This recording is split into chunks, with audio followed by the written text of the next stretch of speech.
Yeah, what kind of bourbon are we drinking? Yeah, thanks for letting me stop over tonight. The Inauguration Eve, we're going to celebrate with a little bourbon. Oliver and I have both gotten into bourbon. And our mutual friend of the podcast, I think a future podcast guest, Rob Taylor down with Revelton, he had a store pick over at Wall to Wall, and I've been meaning to try it. And so I brought it over this evening. To do a little pre-celebration. So we're going to pop the cork here on this. Yeah, Rob is awesome. Shout out to Rob Taylor. This was in my car, and it's really cold right now. From legislator to master distiller. Distiller of the George Washington Mount Vernon Estate distillery too. So how did you get into bourbon? I mean, you're kind of a connoisseur. I think it's maybe your mathematical mind that you research everying. I hear that. Yeah. we're a bourbon YouTube channel now, or a podcast, right? Right. Yeah, I just got sick of drinking beer, and it's the flavors, and my brother got into some bourbons, and just watching online and just trying to figure out my palate. I don't drink a lot, but just wanted to try some new things, and had some friends into it too. And I know I'm not a cigar guy like you, but a lot of folks do the cigars and the bourbon. I wish I could smoke cigars in here, but it'd go through the whole house. It would ruin your equipment here too.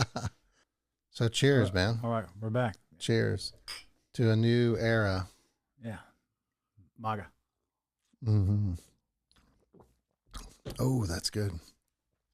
So this is Rob Taylor's new bourbon from Revelton. This is a store pick, which is a single barrel, a little bit higher proof than they've come out with in the stores, or was able to get the distillery when I was down there for a meeting.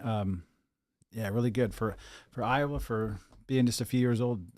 Iowa's a great place to age bourbon, and to be a bourbon, you have to be 51% corn, and we have plenty of corn, and so it's good to have distillers in Iowa. And been talking some legislation potentially to incentivize Iowa distillers, because this is where the corn is, and maybe if we change that markup from 50% markup when they sell it to the state to distribute, maybe we can take that down for some Iowa distillers to make sure that Iowa's competitive, and we can maybe bring some other distillers into Iowa. Yeah. It sounds like we have a good distribution system. Yeah, everything has to go through Ankeny, and so you have trucks leaving Ankeny, the big warehouse up there. You know, other states do it a little differently, and Iowa's never going to be a big bourbon state for highly allocated things, just because we have a smaller population, and there's not a lot of folks over 21 that are drinking spirits anymore. But so there's other big states. I went down to Georgia, and we drove down to see my brother in Atlanta, and we got a chance to do some bourbon hunting down in Georgia. There's just a lot more things available in Georgia, and the way we wholesale things is still different for bourbon and spirits versus beer and wine in Iowa. So that could potentially change, but the alcohol beer division for the state of Iowa makes a lot of money in taxes, and they distribute everything out of a warehouse in Ankeny, and it seems to be working well, but always trying to improve and do things better and more efficiently. Yeah, definitely. You know, I had asked Rob about that, and he said if he had to have a fleet of trucks to deliver everything, it would be probably more expensive, or it would be a pretty big burden for him. So I think maybe, like you said, maybe cutting the percentage a little bit and putting it back in their pockets might be the key. Yep. Yeah. Because our pricing is really good here in Iowa from the stuff we can get. So yeah, you know, I found another little town that had Buffalo Trace recently. Yeah. Every once in a while, you have to drive about an hour. That's what it seems like. And places around here get it every so often. You'll see some of that stuff coming to Iowa. A lot of places hold it back, or they put in a lottery for their most valued customers, and every place does it a little different. So. Right. So you just had an anniversary. Yeah, 19 years, which I think is the present. But we just did a dinner out. We just did a dinner out. We didn't really celebrate big this time. We're going to do 20 years next year. We'll plan a big, maybe a cruise during session, maybe a long weekend, something so I don't have to miss any votes in January. But my anniversary is January 15th. It's always going to be right during the start of a legislative session. So I didn't plan that out 19 years ago when I decided to get married. But no, 19 years. It's been great. My wife isn't from Iowa. She's from Texas, and we met in Las Vegas. And we've been here for the last 16, 17 years or so over here in Urbandale, which is right in your backyard. Right. Technically. Literally. Because my district backs up to Oliver's backyard. So he's literally my neighbor. And so I could shoot an arrow off my back deck and probably hit your house if I was Robin Hood.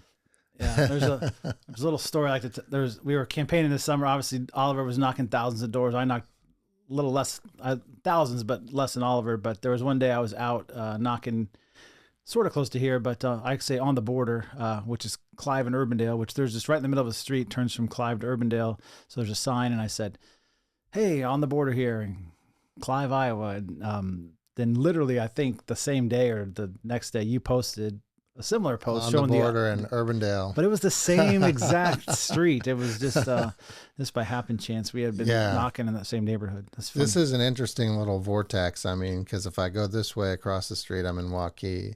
Walk a couple blocks north, I'm in your district in Urbandale. And then, I live in Clive. So it's like 3 cities right here. I call it Walkladale. Walkladale.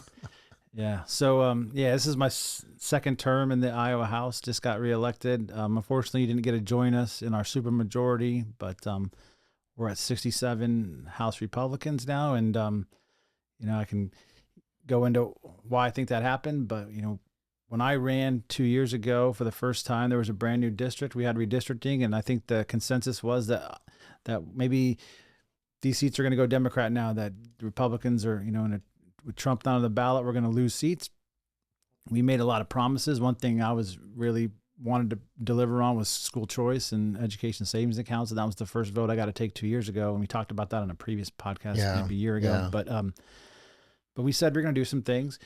We made promises to Iowans. We delivered on all those promises. Now, we didn't get everything done, but we got a lot done. We cut taxes. We protected girls' sports. That was before my time. But we got pornographic books out of the schools. We did a lot of great things for education, and including those education savings accounts. And we just delivered on promise after promise. Gave teachers raises, right? Yeah, teachers raises. And then we went out to the voters this past election.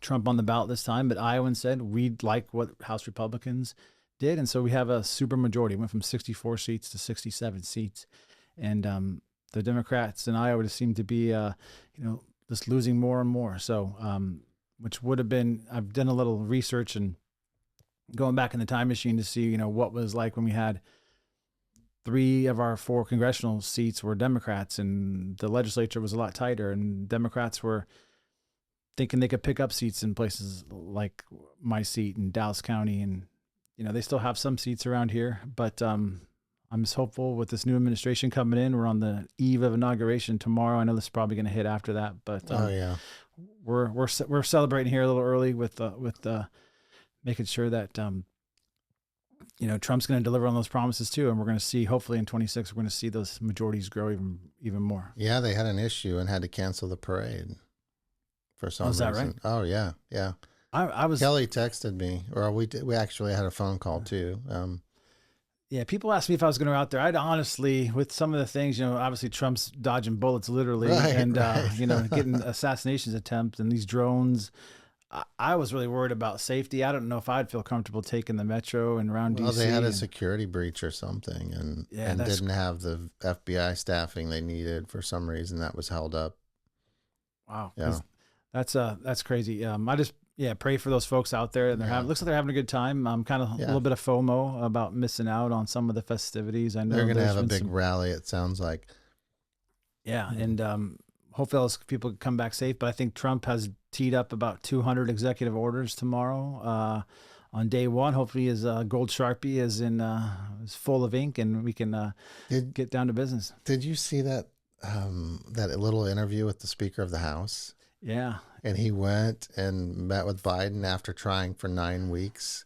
And that was a year ago, like this week, something like that. And Biden had signed an executive order and didn't even realize it. And he thought it was something else. Yeah, it was with natural gas exports. Yeah. And, Louisiana's a big port town. And Speaker Johnson from Louisiana said, "Why did you do this?" He said, "Oh, I didn't do that." Well, we don't really know who's in charge of our government right now. So it'll be good to have Trump back in charge. And I endorse someone different in the primary process in the caucuses, but I'm really excited to have Trump back in there. I was a little scared that Trump was going to be in courtrooms all year and maybe put in jail. And I also thought, that he'd literally have to dodge bullets too, because I know they didn't want him to be back in office. So I endorsed Governor DeSantis in the primary caucus process, but I'm just so happy to see Trump go back in with the knowledge he has and the new people, I was a little, some of the stuff he did around COVID and the vaccines and Dr. Fauci. That's why I was hesitant to support him in the primary process initially, but I'm really excited about his team. I'm excited about having Elon and Vivek do the Doge, and we're going to do some things with Doge in Iowa too to make government more efficient. And I'm really excited about the border, making sure he delivers on those promises too, and the folks he has on his team. And I'm all on board, and I can't wait for tomorrow. Can't come soon enough. And when we go back on Tuesday, we have tomorrow off in the legislature. It's MLK Day. We'll be back on Tuesday, and we'll have a big portrait of Donald Trump right behind the speaker's stand, which I never really understood why in Iowa we don't have the governor's picture back there. But we've had the president. We have Lincoln and we have Lincoln in Washington, which I have on my polo shirt. I'm rocking my presidential polo in honor of Trump tomorrow. Very nice. But we're gonna have Trump's picture right in the middle there, in the Iowa legislature on both sides, in the Senate and House. So that'll be exciting to see when we go back on Tuesday. The portrait will be changed. Yeah, and I caucused for Vivek when he was in town, and I love Trump. I think he's learned a lot for sure, and I know he's going to do a great job. He's got a great team. But that's part of the process, and that's what people really need to understand is, all the candidates come through, you get to meet them, get to know them. We have the caucus process, and whoever wins and rises to the top, that's who we support. Yeah, exactly. Yeah. It was just a great time to be in Iowa, be in Iowa politics like you were, and get to meet. This is a great opportunity as Republicans to meet all those folks that want to run for office. So I'm looking forward from maybe starting next week or whenever the next election starts, to have all those folks back into Iowa, because the Democrats kind of gave up on Iowa. They did presidential preference mail-in caucus, and I don't think the Democrats will be coming back to Iowa as a first in the nation caucus ever again, which really is too bad. But I'm optimistic, and I know our chairman Jeff Kaufman has really worked hard, and Steve Scheffler and Tamara Scott, our committee folks, to keep Iowa first in the nation, which is going to be great. And I know Trump's on board to do that because he loves Iowa, and hopefully he brings the big celebration for America's 250th birthday next year to Iowa. So we'll be happy to host the millions of folks that want to come to our fairgrounds to celebrate America's birthday. In 2026? Yeah, 2026 will be America's 250th birthday. So I'm not quite 50 years old yet, so I wasn't around. 1976 was a year before I was born, but we had the bicentennial then. So then now we'll have I forget the name for the. I don't know what the name is for that. Bicentennial, but 250th birthday coming up next year. So what led you to get into politics? Yeah, I think we talked about this on the pod and the Wayback Machine, but yeah, I never really thought about being in the legislature or trying to do something or have a resume builder. I just wanted to serve my community and being a business owner in the education space. Decided to run for school board in 2015 and lost that race. And I say everyone should lose their first election. So, I know you lost an election here just recently, but it makes you stronger. It makes you work harder next time, and it makes you put things in perspective. But ran again for the school board in 2019 in the Waukee district. People don't know that if you're in Clive, like we're in now, or if you're in Oliver's backyard in Urbandale, and my district, Urbandale in Dallas County is the Waukee school district. So bigger than the city of Waukee, but was on the Waukee school board. Was fortunate enough to get elected in 2019. There was some things. There was a new superintendent. There was some things with the state audit report, with some financial things, and having a finance background. Before I started my business, I was an audit manager and was in the auditing space. I thought I could lend my expertise to the Waukee School Board. Also, with the business I'm in, it's a math learning center, and happy to see we can talk more about the governor's proposals, but happy to see she's focusing on math this year. But that's why I was involved in the community. I got to know folks in the space and at the schools from my business, and being on Chamber of Commerce and serving on different boards around, and just thought, school board is where I belong. But then little do you know, COVID happens, and you get a little inside track on what the schools were doing, and through the BLM stuff and the focus on equity and all the politics in our buildings, especially in that COVID space, when kids and parents got an eye to what was actually going on in their schools. That's really what drove me to fight with some fellow school board members against some of that stuff on the local school board race. And I know you got involved in your school board. You were open enrolled to another district, but you were gotten really involved and started Iowans for Freedom during that time too. So it got a lot of us into the game. And I know you just had Samantha Fett, my fellow caucus member, freshman legislator from Carlisle area. She got engaged during that time. You had Moms for Liberty start up at that time. You had lots of groups getting engaged in politics, and it really wasn't because we wanted to be somebody, or we just wanted to get things done. We wanted to make sure Iowa was a better place for our kids, and we kept the politics out of the schools. And so that's really what drove my passions. I just actually went back and watched a school board meeting I was at after the election in 2021. The people that I would have preferred to be on the school board in 2021, I wasn't up for re-election, but they had lost. And so I was 1 against, 6 ideologically on my school board. And, they ran a proclamation letter they were sending out to the legislature to say, we are against school choice, essentially. And I watched some of the comments from that meeting where we had Walt Rogers showed up to that meeting, who's another friend of the podcast I know you just had on. So a lot of these things I'll go full circle for me. Yeah, Walt was great. I know you listened to that interview with him, but we talked a lot about education. I mean, he's really, I love what they're doing at Inspired Life. I mean, it's a great organization. I talked to the president of Iowans for Tax Relief, and I said, what should I ask Dan when he's on the podcast? And he said, ask him if he's lowered my property taxes yet. Well, yeah, Chris and I go way back. Chris is was a great legislator. He was my legislator. He's been a great friend and mentor of mine, and a great constituent too. And I've been on his podcast too, and I know you guys share that. And they do a great job at Iowans for Tax Relief, informing voters, informing Iowans on where their money is being spent at a local level.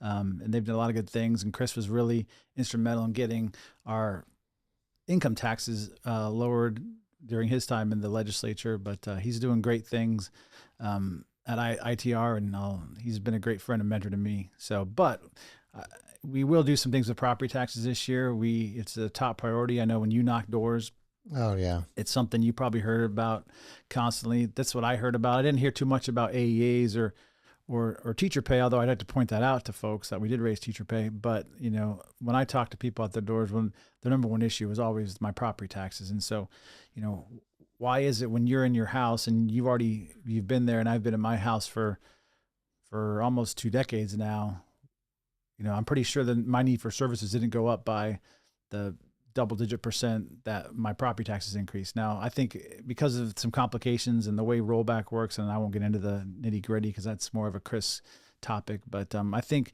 we heard from voters loud and clear, and as a caucus, we want to address it. Now, on the Senate side, they'll have their ideas, we'll have our ideas, and we'll come to some consensus. Now, this might take more than just one session or one bill to get out, and with schools, it's complicated, but with cities and counties, your budget, I'm sure my budget, my business's budget, we've had to take some hits in the Biden economy in these last few years. Inflation's gone up, things got more expensive. We've had to cut back. We've had to make sacrifices. Well, right. Have your local entities made those sacrifices? Has your schools? It doesn't seem like it. Yeah. It's like a never ending flow of money they think they have. What do you think the chances are of that 2% cap? Yeah, I like that idea. Whether it has support, when we passed the property tax bill in 2023, I believe it was, we had bipartisan support because Democrats knock doors too, and they hear this, and it's not just in the Republican districts, which Iowa's mostly red if you look at a map, but Democrats hear this too. So I think a 2% cap, it lets them still grow and capture that growth, but it also says, hey, you have to live within your means. You can't grow too much, because as Iowa, the state, we've done a really good job of living within our means, putting our needs before some of the wants we have, and budgeting responsibly. So we have those rainy day funds are full. And the Democrats say that the budget's losing because it's going to go down $500 million, and we have to cut into our surpluses to pay for that. But a rising tide lifts all boats, and we expected those numbers to come in the way they did because we lowered taxes for income on seniors. We went 3.9% flat tax down to 3.8. So this is all phasing in. So this was all expected to happen. But through that, you get growth. And so I don't think some of our friends on the Democrat side don't see how you can lower taxes, but increase growth and increase revenue. And when you live within your means, you can still grow and put more money into education every year. You can still put more money into Medicaid. The last time we had to make significant cuts to public education was when we had a Democrat trifecta and we had to cut across the board 10% because we weren't budgeting responsibly. And we've seen that in some of our neighboring states too, like our neighbors to the north in Minnesota and Illinois. And maybe soon we'll be grabbing some of those Minnesota counties into Iowa, but we'll see. I think Senator Buslow is pretty serious about that. So we'll see where that goes. But, we've done a good job of living with our means. Let's make sure cities and counties and our schools too can live within their means and budget responsibly. And, we've had to all make sacrifices in our own budgets and going to the grocery store. I know my wife always complains when she comes back from Fairway or Target or Hy-Vee or wherever she goes, that, we've had to make cuts and think about where our money's going. And I don't think we've done that on the local level. The other thing I always thought would be interesting would be, and somebody mentioned this to me, and so say you pay $300,000 for your house. It's not really worth anything different than what it will sell for. So what if you paid $300,000? This is your homestead. This is where you live. You paid that assessed value, because that's what you actually paid for it, until you sold it for $375,000. Then that person paid the assessed value of $375,000. Would that just totally mess everything up, or does that seem fair? I think that is fair because your need for services isn't going to change when you move into your house, and it keeps your taxes at a predictable level value while you live in the house, and you can still capture growth if there's new buildings that come online. You can still have police and fire for those new places, but you as a homeowner, especially on a fixed income, your property taxes go up every year, but your needs haven't really changed. You still live in the same house. You still need the same garbage collection and sewer and water and all those things. But to them just to say, well, we kept your levy rate the same, but then we're going to collect way more money from you every year just because your assessed values go up.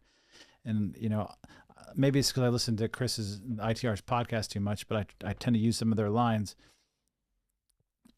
The thing about it is the local government spending is really what's causing the issue, not the assessed value. Of course, values are going to be assessed, and then we have assessors, and they work for the counties, and they have to fairly assess your value. So when you go to sell your house, you need to know how much your house is worth for insurance purposes. I get all that. And so a lot of people like to blame the assessor. It's really more about your property taxes are a result, I sound like Chris here, of your local officials spending money. And, right. They haven't had to cut back or make significant cuts or to live within their means. And, a good example of that is a few years ago, the legislature voted to take the mental health levy off the county levy rate and put that onto the state general fund. Well, they were expecting counties to then lower their levy rate by the amount that they put on the state general fund. Well, some counties did that, but a lot of them didn't. And they just said, well, we have more money to spend now. And so there's a lot of things like that we can look at as a legislature. Now, I always say local control but it's really the state that gives authority to the local governments to act. And so it's always local control until you're doing something I don't like, or you're telling me not to spend money. Then it's all the state's fault, I guess. Yeah, definitely. And I feel like the legislators or our state government kind of has to step in at some point, right? That's kind of what the feeling is. So what other priorities? You've had a week. What was the first week like back to the Capitol? What did you guys talk about? What goes on that first week? Yeah, it's a lot of pomp and circumstance, which is important to hear.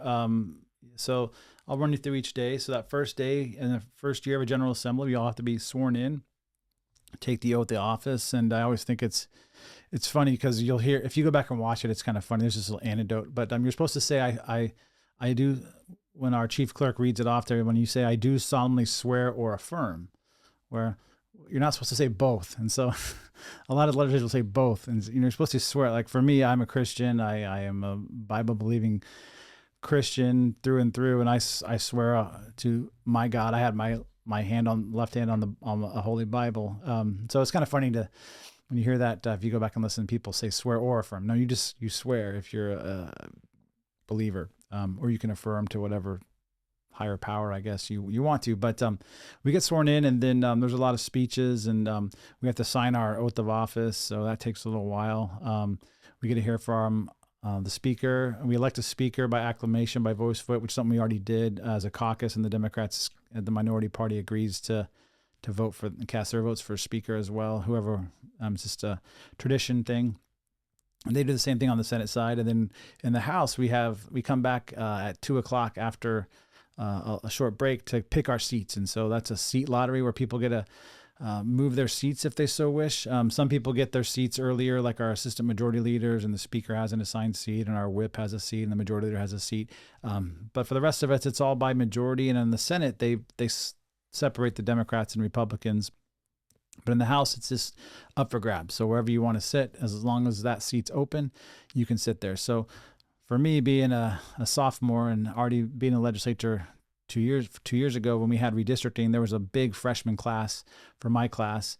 A lot of the folks that are more senior kind of got their seats already. So but that's always a fun time. A lot of people didn't switch that I maybe thought would have, but my name got called pretty early, and I was the second in on the first row, and my newsletter's called News from the Front Row. So I knew if I moved from the front row, I'd be in trouble. I'd have to change my newsletter title. But when my seat came up, I think you could still use the same title. From the third row, you're not from the front row anymore. But Phil Thompson, former legislator from Boone County, had the seat right next to the aisle, second in. There's just more room right there, and it's a little bit better seat. So I moved seats, but it's still in the first row, so I don't have to change the name of my newsletter. But I was there with Samantha Fett, who you had on, and she was the second to last to be called, but she did end up getting a pretty decent seat. She's next to Jeff Shipley, who I think you'll have on the podcast too. Yeah, Jeff's awesome. I love Jeff. So she'll be next to Representative Shipley up there in the fourth row. So Jeff, he'd be a junior or a senior if you were going that way. I think it's his fourth term. I don't know. I think he's been there quite a while, but he stayed in his current seat. So he likes it there. But right. But there's also there's a transgender legislator on the other side that I don't think people were kind of hesitant to sit by. I was going to say too, something about that. Are you the first week, did you figure out the bathroom situation? Well, I know what bathroom I go in. There's been discussions with our leadership and our female caucus members about how they're going to approach that. And I think they've agreed on some rules and some things. I'm not privy to that. I don't know what the discussion was, but I know we have very passionate women in our caucus that made their wishes known, and so I'll let them speak to that. But yeah, definitely, they don't have any problem standing up for themselves. Yeah, so they wouldn't be in their position if they did. Yeah. So second day we hear obviously we have our committee meetings. You get introductions, and it's like the first day of school. You just introduce yourself and do an icebreaker. How is it going? How is it the second time around? Now that you've already done it, one time, and now you're here the second time. Yeah, this week was pretty basic. We heard just the speeches from the governor, the commissioner of the state. We hear from the commissioner of the judiciary, from Chief Justice Susie. I forget her last name at the top of my Right. But Susan Christensen, Justice Christensen, and then we heard the commissioner of the guard from the Adjutant General of the Iowa National Guard. But yeah, I wish I knew 2 years ago what I know now. You always learn from experience and doing things and sitting in on a subcommittee or a committee meeting, and just kind of how the process plays out. Every session's a little different. We had the ESA bill coming up for a vote really early on in the session 2 years ago, but last year we didn't have to vote on rules. We didn't have to do all those things. So we didn't go to the floor to actually place a vote until after the first funnel. So right now, what you're going to see after this first week, you're going to see a lot of subcommittees meeting. We had a few subcommittees this first couple days. One on sharks in Iowa. What? I watched a little bit of that. What? There's there's a store in West Des Moines, an aquarium that has some sharks. So they wanted the sharks to be added to a dangerous species list in Iowa, and it didn't get out of subcommittee. So we can talk a little bit about the legislative process. But in Iowa, every bill has to. I thought you didn't really have any subcommittees last week. Oh, we had a couple. They were on really? Thursday, yeah, over the lunch hour, yeah. So I'll talk about a subcommittee I'm going to have on Wednesday next week is one of the first ones I'm going to have. I plan on attending that one. Yeah, but to go back to the sharks and the way the subcommittee process works is, just because someone files a bill doesn't mean it's ever going to get to the floor for a vote, or if that's a good idea. There's a process, and part of that process is a subcommittee where you can hear from the general public, you can hear from the lobby, you can just get a lot of questions asked and answered. And so that subcommittee went through the process, and the legislators, it's 2 members from the majority party and then 1 member from the minority, and it has to get through with a 2-2 votes to move on to the full committee. And at any point that can die where the committee chair doesn't bring that for a vote in the committee. And then if any of the voters in House District 27 are listening, it only takes 2 votes, and there's 2 Republicans on that committee. Correct. So, 1 Democrat. So 1 Democrat's not going to get it to go through.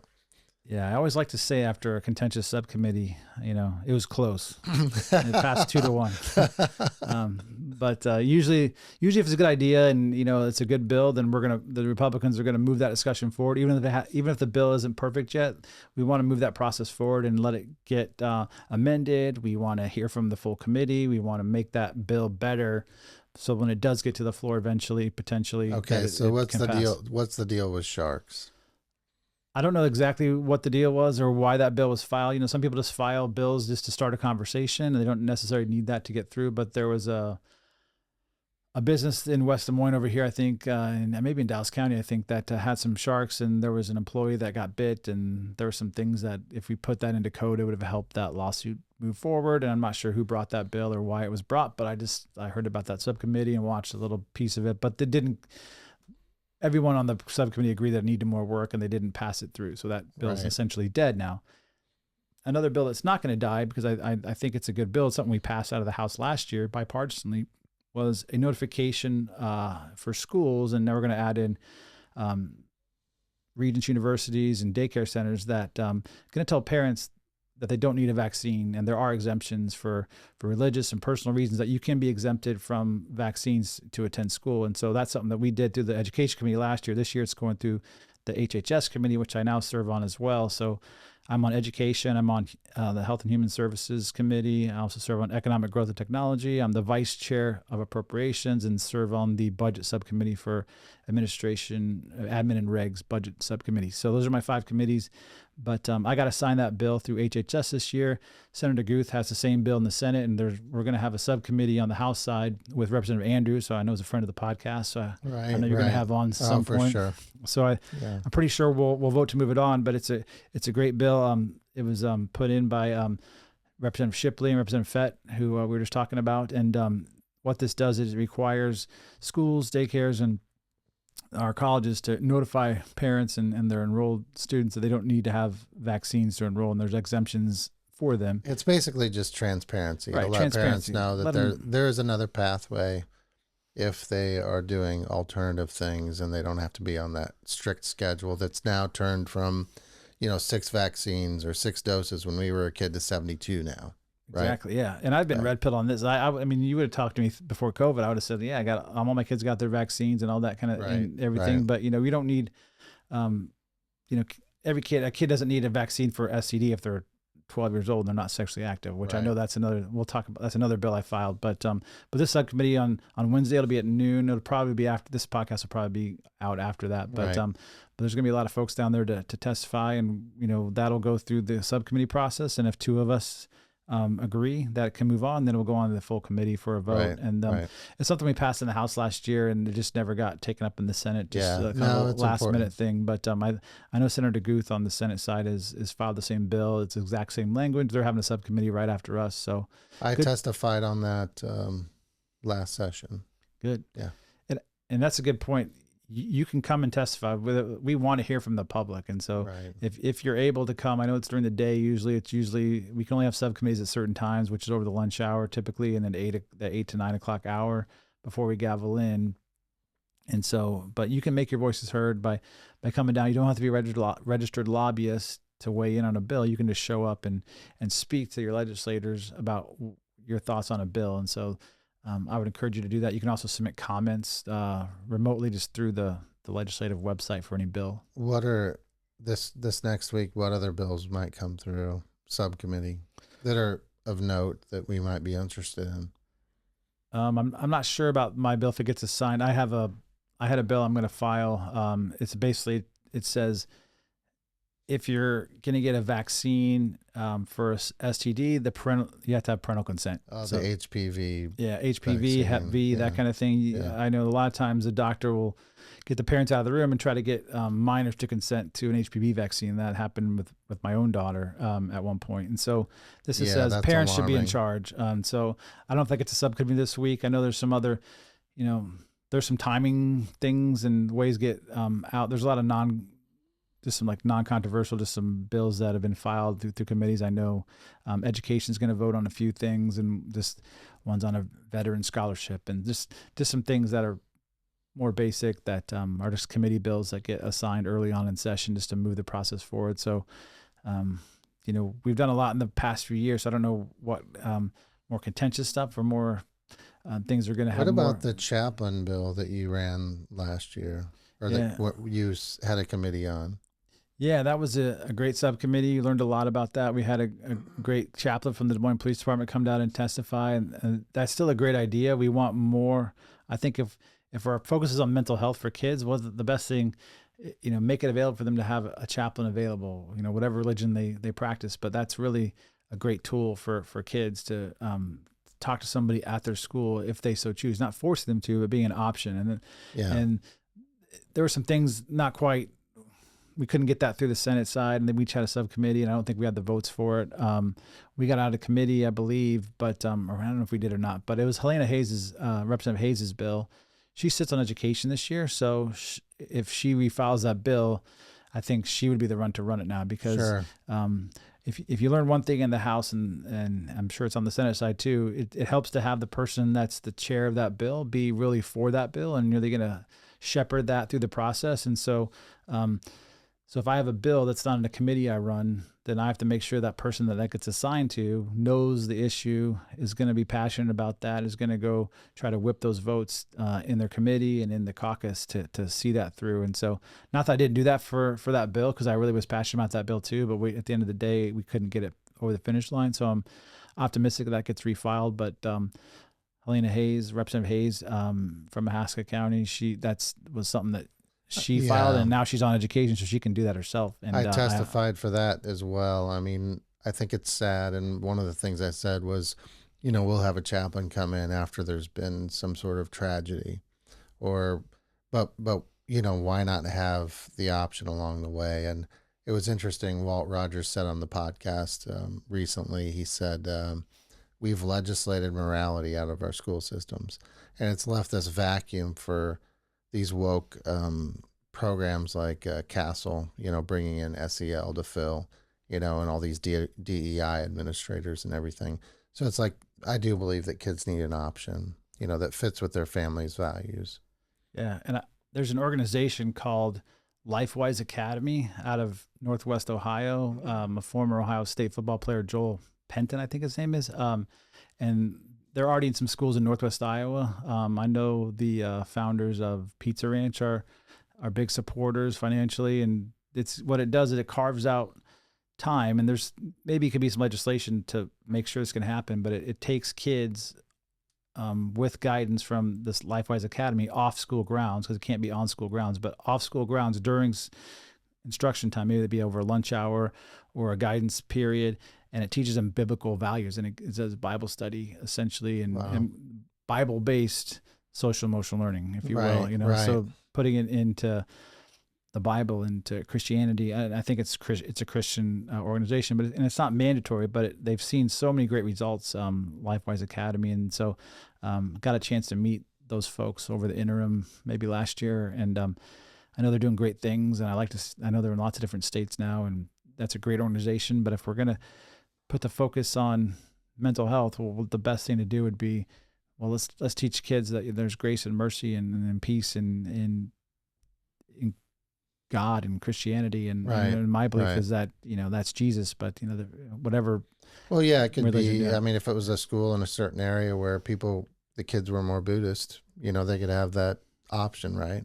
Or whether it's Muslim or whatever, right? Exactly. I mean, yeah, it makes sense. Makes sense. What are some of the big things that you're going to tackle this session besides property taxes? Yeah, I think what we heard in the state of the condition of the state, we heard about cell phones in schools, and that's something I heard about at some conferences I've been to. But there's been schools that have limited cell phone use during instruction hours, and I think there's some good results there. Then the test scores go up, and kids are less distracted. Now, what that looks like, I think to have a sort of a baseline for schools, say we can't have these during instruction time, but there's some reasonable carve outs you could make for health reasons. If someone is monitoring their glucose or their insulin levels because they're diabetic, they could have their phone near them. But we don't want to make, every time a kid looks at a phone during instruction time, they're going to lose their focus. It takes them dozens of minutes. Sometimes I've heard a stat where it takes them 20 minutes to get back re-engaged with the content when they're looking at a device. Yeah, definitely. And something we saw, especially when I was on the school board in Waukee, is we all went to one-to-one devices back in 2020 with COVID, out of necessity mostly because we were all online schools and we were giving that option to kids. Well, now we have, we're going to take the phones away, but we're going to put an iPad in front of them as well. So, I'm a math guy. I'm an old school kind of math guy. When I started my business 14, 15 years ago, everyone had textbooks, and you bought a textbook copy. Be able to look at examples. You were able to check your answers in the back of the book. Now we've gone to everything on the computer, and kids doing math on paper and pencil is sort of an obsolete thing now. So I'm sort of a back to basics kind of mentality, and I like to see the governor offered some things she'd like to see. We passed a literacy bill last year to make sure we're teaching kids how to read based on science and research on how kids learn to read, and that's the science of reading and more phonics, less whole language. And so on the math side, there's some things that have also come out too. So there's lots of evidence-based practices that are proven to work on how kids are successful in learning math and reading. And so the governor is going to focus on math this session. And so I'm hopeful that bill gets assigned to me because I've been blogging about this. I went back and shared a blog post I made back in 2012 about some of these same issues. That elementary school curriculums were sort of a mile wide, inch deep, that we jumped around a lot. Kids didn't really get to master every skill. You're doing the whole interview for me. I was going to ask you about the inch, inch deep and mile long or mile wide math. Dan is a math guy. Mathnasium, right? You own Mathnasium. Yep, I own the one by Jordan Creek. We've been there for 14 years. So you'll probably be pretty instrumental in whatever math legislation you guys pass. Yeah, I hope to be involved in that. Also, we have a great member of our caucus, Bob Henderson, a retired math teacher from the Sioux City area, from Woodbury County. I'd like to see us get back to what we know works, and that's learn our basics. And what we do is we want kids to understand math and describe math and to talk about how they understand something, but we don't really actually ever have them do the math. And so I think there's an important fine line between actually doing the math and also learning not necessarily memorizing, but having a number sense, and I would call it effortless recall of our number facts, because that's just a crutch. If you're still counting your fingers, and I deal with that all the time, where kids are still counting their fingers, they don't know their multiplication tables. Those are skills we need to have to get to the higher level math. And so math, every skill in math is like a brick in a wall. And if you start pulling more bricks on the top and there's holes in the bricks in the bottom, you're going to sort of all cave in. And that usually happens when you get to that high school level math. And so it's really important that we teach math in a way that makes sense to kids. And I think there's a great opportunity. I don't know what that looks legislatively or direct schools to do it in a certain way and pick curriculums that are aligned to the way that kids really need to learn math, because you're right, it is a mile wide, inch deep, and kids are just jumping all over the place. And they used to call it fuzzy math. There's the new math or new math or the math wars, and but it's been going on for 20 years, and so it's about time that we start looking at it a little deeper. Because, like I said, I was blogging on this in 2012, and now it's 2025. So the problem hasn't gone away. No, definitely not. What was it? The Iowa Doge. What is Governor Reynolds talking about? Yeah, well, Well, we've done. She says we're doing Doge before Doge was popular, and Right. that speaks to how we've shrunken the size of state government and made sure we have efficiencies. And so we took the number of departments down and consolidated quite a few departments. One good example, we had the Department of Health and we had the Department of Human Services. Now we have the Department of Health and Human Services. And so her cabinet has shrunken. We also last session passed a boards and commissions bill that shrunk the boards and commissions and consolidated some folks too. And so we've been trying to save money on a state level and do things efficiently. Just like you're a business owner, I'm a business owner. We all do that in our business. Now the state should do that too. And I think the federal government especially needs to look at that too. And I'm hopeful they can cut the size and scope of federal employees. Now, is she going to actually form a commission for that, or just keep doing what we're doing and call it, just kind of, reference it as Doge? That's a good question. I'm not sure if she's going to do that legislatively or if she's going to try to have a task force of some sort or do something in the interim. We've already been doing a lot of that already, obviously. There's always room to make more changes and more cuts, I'm sure. So I'm not sure what that looks like. Somebody may give me a hard time about this, but do we need 99 counties? Well, I'm a practical guy, and I'm like, okay, we've got counties that are smaller than my city. Can't we share services? I mean, and we try to do that with schools. We try to have shared services or sharing superintendents, that kind of thing.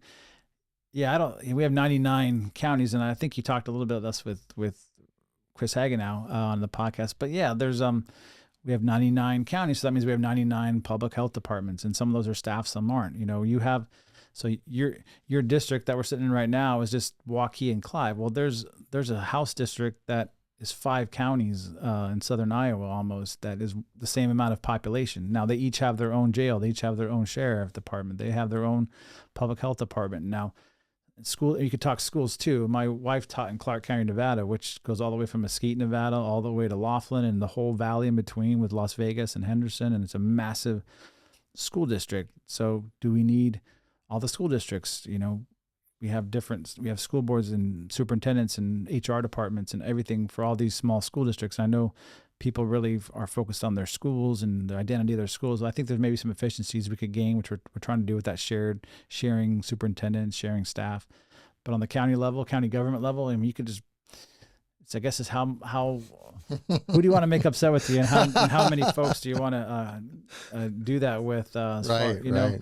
But I think if Dallas County, we have a great sheriff in Dallas County, a friend of mine, Adam. Adam, he's amazing. Adam Infante. Yeah, hopefully get him on the podcast at some point. Oh yeah, I will. He's on my list. But we have and we talk about property taxes, but the voters voted to have a nice new jail and county facility out here on Hickman. Yeah. And you were at the tour, right? Our men's group toured it, and he said that it was expandable and they have plenty of room for cities and other counties too. Some smaller counties that don't have the room or don't want to grow or maybe have budget concerns, we can consolidate those services maybe, and maybe that's something to look at in the future, because we have 100 courthouses. I think Lee County, the Florida of Iowa, as Representative Graber would say from House District 100. I think they got rid of the second courthouse. They have 2 courthouses in Lee County for some reason, but every other we have county courts, we have county recorder's office, county treasurers, county sheriffs,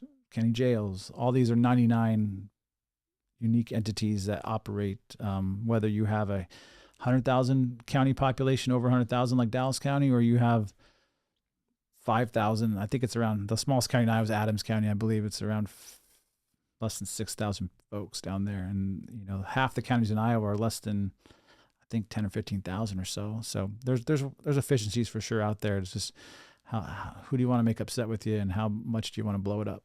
Right. Yeah, exactly. What do you think, I mean, personally for you this session are the most important things, or the most important? We've talked about property taxes, education, the transparency on, vaccines in schools. Those are the big, those big ones, those education bills that are going to come through. I'd like to see us get, more standards in place that are high quality, evidence based. There's a lot of little things, because we've done a lot of big things like education savings accounts and and some like in protecting girls sports and we did the gender.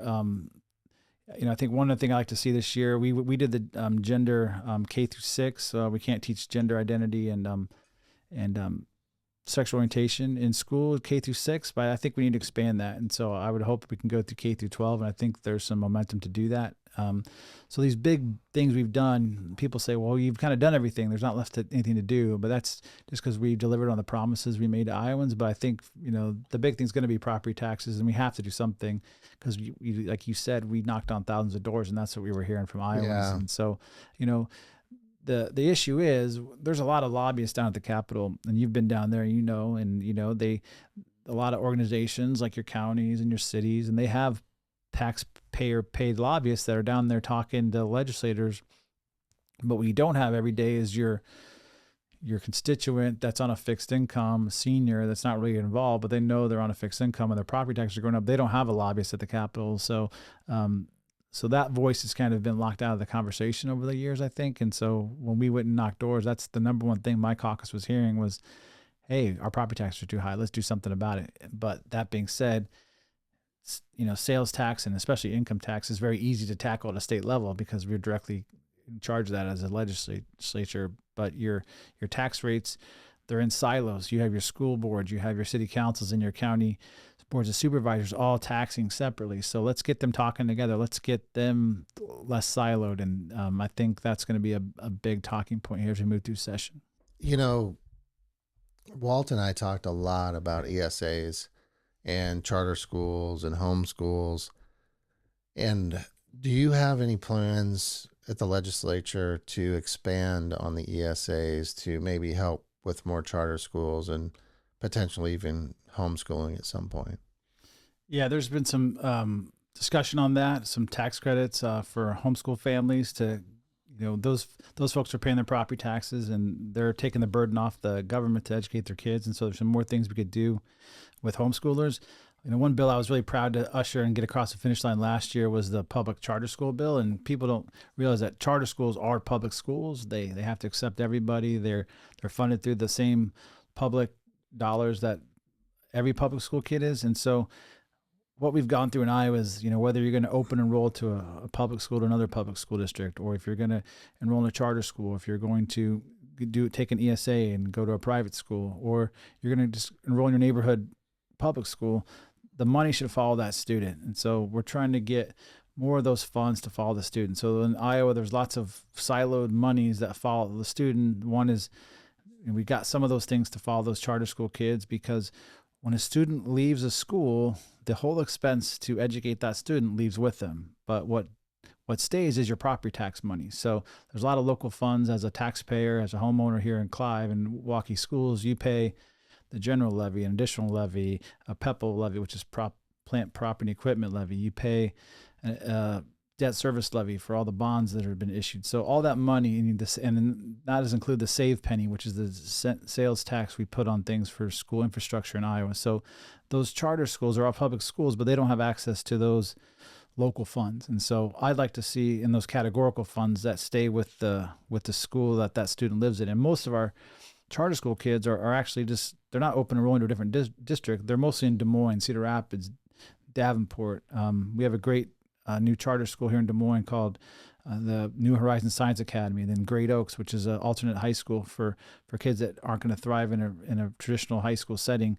Those are mostly Des Moines public school kids just enrolling to a different school in their same district, but they're not getting any of those local funds to follow them, or to that teacher salary supplemental, which I think will be a bill filed later this session I'd like to see get through. And then that also affects open enrolled kids, because sometimes when kids open enrolled in another district, all the money that they generate doesn't follow that student. And so if that student leaves your district, you shouldn't have the expense to educate that kid anymore. That money should follow the kid in real time. And so I like to make the argument when folks say, well, the kids are taking all the money with them. The thing about it is if your neighbor has two kids in the Milwaukee schools and they move to Omaha tomorrow, we don't say that they just defunded public education in Iowa because they moved out of state. We just say, because the person that moves into the house is still going to pay the property taxes. They're still going to, if they have kids, they'll be enrolled, but that student just left your school district and you don't have to educate that kid anymore. And you don't have the expense that goes along with it. So you just lost all the expense, but only some of the revenue. And so that's true with public charters, with open enrollment, and how we do that for ESAs too. And so, the ESAs, we're going to have to let it see how that goes this year. This will be the next school year will be the year where it goes universal for everybody. And I think what you're seeing is you're seeing more demand for private school because parents want that option. They want the best fit for their kid. Not every kid's going to learn in the same environment well in a public school. So, and people say public money for public schools. Well, with public money, that's really your taxpayer money. So it's really your money. Right. But also there's lots of places, the Iowa tuition grant and the Head Start money, for just to name a few things with education. That preschool, we have a great preschool program in Iowa that goes to private daycares and preschools. But we also have things like Medicaid and Medicare and food stamps and WIC and all those things you can spend at Hy-Vee or Fairway. You choose where to spend those public dollars. That's taxpayer money that's going to private places, private hospitals, private colleges. And so I think the Democrats try to make it into this boogeyman about it's public dollars for public. It's really taxpayer money to educate kids. I've seen signs in people's yard that said public money for public schools. Yeah. Right next to their BLM sign. Yeah. And they're, so I say it's taxpayer money. If taxpayer money is meant to educate Iowa kids, then that's what it's doing. Right, so that's my point. Also, I think what you see on the House side too is we've created a new committee with Representative Collins called the Higher Education Committee. Sure. And I know he's about to drop maybe this week. You'll see that come out by the time this drops. But he's going to drop about 11 or 12 bills in that committee to really hold the regents, and that's the purse strings we control, and the Iowa tuition grant as well, which is public money or your taxpayer money going to help kids go to private schools. But we want to make sure that when we send money to the regents institutions that we're getting the return for our investment. We're getting, Iowa has a workforce issue. We want more folks to stay in Iowa. We want nurses and teachers and engineers.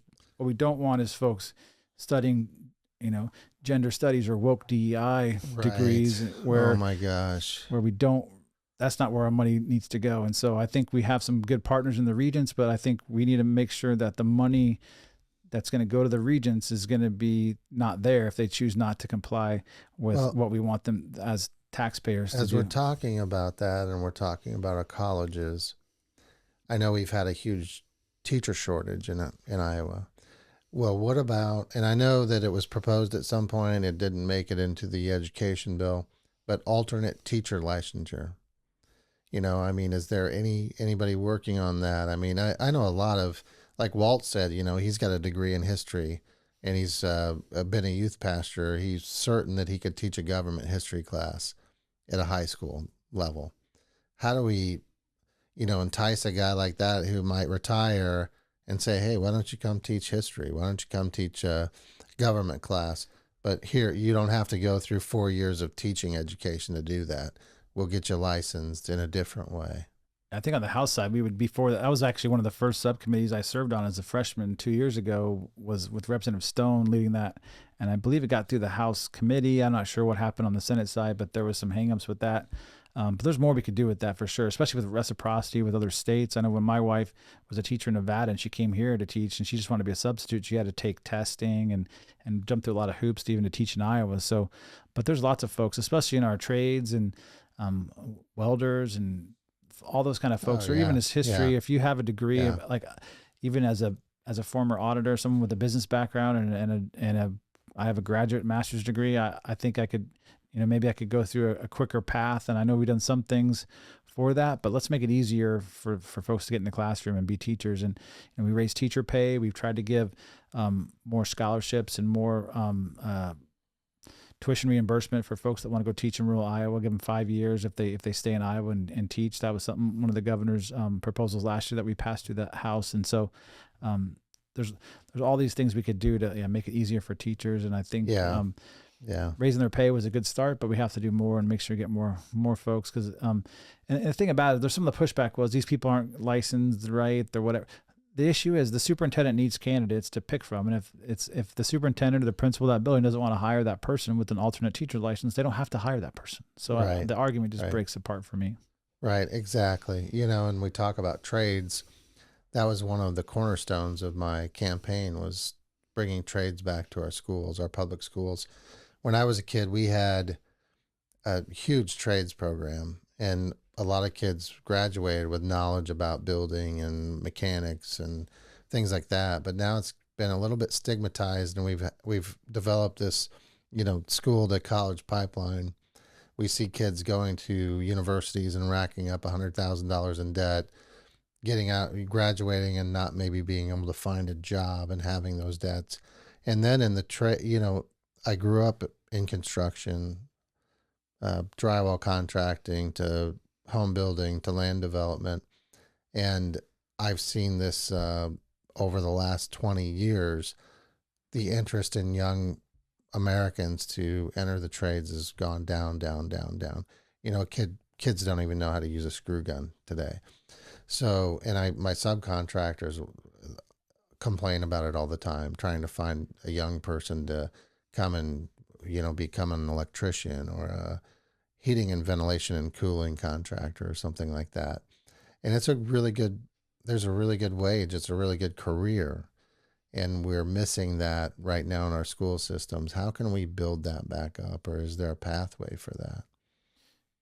Yeah, I don't know what that looks like legislatively, but I know with our community colleges, they're trying to do a good job. And there's some energy. I know there's like NextEra Energy, who we took a tour of with a couple legislators, and the union down in IEWB, I forget the acronym, but they're the ones that work on the high voltage power lines, and you can go right out of high school and get a great paying job working on windmills or working on power line installation and things like that, or an electrician, or you're not going to have that debt. You go do an apprenticeship program. Yeah. And so I think this educating folks about what this could be. And, I think in rural Iowa, it's probably gonna be a little bit tougher, but maybe there's a chance to consolidate a program and, maybe have a neighboring school district offer a program and be able to accept other kids into it. So, because that's easier to do in Waukee. Has the Apex program. Yeah, Waukee has a great program. I know Ankeny has a similar program, and Johnson does similar things. In the metro area where you have those businesses that you can tie into and have those apprenticeship type opportunities and small group things in a smaller district, that might look a little different. I know the HBA and there were some other organizations that had a plan where, as a contractor, when I applied for a building permit, it would be, I could opt out of it, but it was a small fee that would go to a fund that schools could draw from to help build their trades programs. There would be a board, and it would have to be, they would evaluate the program and make sure it qualified, but it was like up to $50,000 for the school to help with their curriculum and go towards their program. Is there anything like that or what would that go through the education committee? What would that go through? Yeah, I don't know what that looks like specifically. It could go through a higher ed committee. It could go through economic development. You could see it go through a commerce committee. I think there's an opportunity to think outside the box, and I think that's what we're finding with more school choice and more kids doing different things, and realizing they don't want to go into debt. Even my daughter thought about maybe going to being an esthetician, cutting hair, that kind of thing. You don't have to. You don't have to go to a 4-year school and get that kind of degree. But the folks that we're putting money into, and there's a lot more opportunity to get college credit in high school too, which is a great thing. But college isn't for everybody either. And if you get someone passionate about a certain idea or trade, or maybe they want to go into energy, or they want to go into fixing cars, or electrician, or working on HVAC, let's give them those pathways. And I think think about that, how that affects rural Iowa too, is going to be important. I don't know what that looks like as legislatively. There's probably lots of funding paths we could look at, or I think that could be a bipartisan effort. I mean, knocking the doors that I knocked, Democrats, independents, Republicans all loved the idea of revitalizing the trades for our youth and technical training. I have sons that are software engineers, but I don't think it has to be a 4-year degree to be able to do that. It could be a couple years, or it could be, more specialized something in the high schools. Well, I know there's a push to get coding as a requirement for graduation in Iowa. There's some lobbyists down there pushing for that. And I think in the Economic Development Committee that Representative Sorensen chairs, we're going to be doing some things with AI, and that's kind of changing the landscape of what that looks like on the engineering side and software development. And you don't need to go to college and spend 2 years, learning, all the humanities courses. You can just get right into your major and get those skills. And I think that's what our community colleges are filling that gap too really well. And so I met with those folks, and they're doing a lot of good programming at DMAC, and they're getting into the schools too. And I know like Iowa Western and Iowa Lakes and all the other community colleges, Indian Hills Community College, they're all doing that stuff. And I know they're asking for more funding too. And that's a good tide that ties in our high schools with because the high schools don't have the connection that the community colleges have with the industry and businesses and the needs for jobs. And so I think that community college could fill that gap. Yeah, definitely. What are the concerns about AI that you guys are working on? I mean, what can we do at a state level? That I don't know. I don't know what he's specifically looking at, but I know there's like some, we want to put up some guardrails because it's with any new technology, it's a slippery slope sometimes, and you got to make sure that we want to make sure it's as a state that it's going to benefit the state. It's, if we need to put in funding to it, then we can, but I'm not sure what that looks like. If we can use it in state government too to make us more efficient, that's what I like to see. There's ways in the way we do finances and taxes, and we audit our entities. There's a lot of things we could do with AI, I believe, that we haven't really tapped into yet. I know on the education front, listen to Sal Khan at Khan Academy. There's a lot of things AI can do in the education space too. So it's kind of a new frontier. Yeah, it's going to be interesting how we figure out how to balance it all, for sure. So how do you keep in touch with your constituents? Yeah, I put out a weekly newsletter during session. It's called News from the Front Row, like we talked about. Not the third row or the back row. Yeah, they can go to there's a link to sign up for that on my legislative page. If you go to legis.iowa.gov, you can sign up there. It's all on my social media. I post it on my Instagram and my Facebook as well every week, and you can sign up. There's a link I just put out on there. My cell phone number's out there on my legislative site. Anyone can text me or call me anytime. Yeah. I'm available, and I want to hear from folks. So and I don't think people realize how available their representatives are. And they can go to the Capitol anytime, go into the upper rotunda and fill out a slip and send it back to their legislator and talk to them about an issue. Yep. And that's important. And then we do a monthly forum during session with the Urbandale Chamber of Commerce. That'll be next Saturday, 10:30 to noon. It's at the chamber office, but you can also, there's limited attendance in person, but you can sign up for Zoom and submit questions. That's a great way. It's with Representative Andrews, and we'll have unfortunately, Senator Zahn won't be there anymore, but we'll have Senator Blake and our new freshman Representative McBurney, who took over John Forbes' seat, and we'll have County Supervisor Joe Altringer there, as well as usually the mayor of Urbandale, and hear about all kinds of issues talked about. And so we do that every month, the last Saturday of the month. Right. And before we leave, I want to ask you, how do you balance your legislative life and your work life? Because the session's 4 months, something like that, 110 days maybe. 110 days first year, 100 the next. But then, I mean, you're full time during the session. You're still at least part-time the rest of the year. The pay is very minimal, and you're trying to run a business. And my daughters and family show choir competitions. And right. How do you balance all that? It's long hours. And so, like, for example, Thursday, we get done Thursday. We had appropriations committee at 1:00, get done with that. Then I'm heading over to my business because I need to be there, have meetings. Friday I had meetings in my district with the superintendent, and then I had to go to my business and have a parent meeting, and it's sending a lot of emails and just always being available on the phone. I still answer the phones. I still have to do payroll. I still have to do scheduling. So sometimes at the Capitol, I'm doing some of that too. So it's just a lot of just juggling act during session for sure. And it gets hard during funnel weeks and some at the end of the session too. And it's a little emotionally and physically draining, but luckily I have a great support system. My two daughters, Abby and Katie, and my wife, Stacy, have been really supportive of me serving and sacrificing.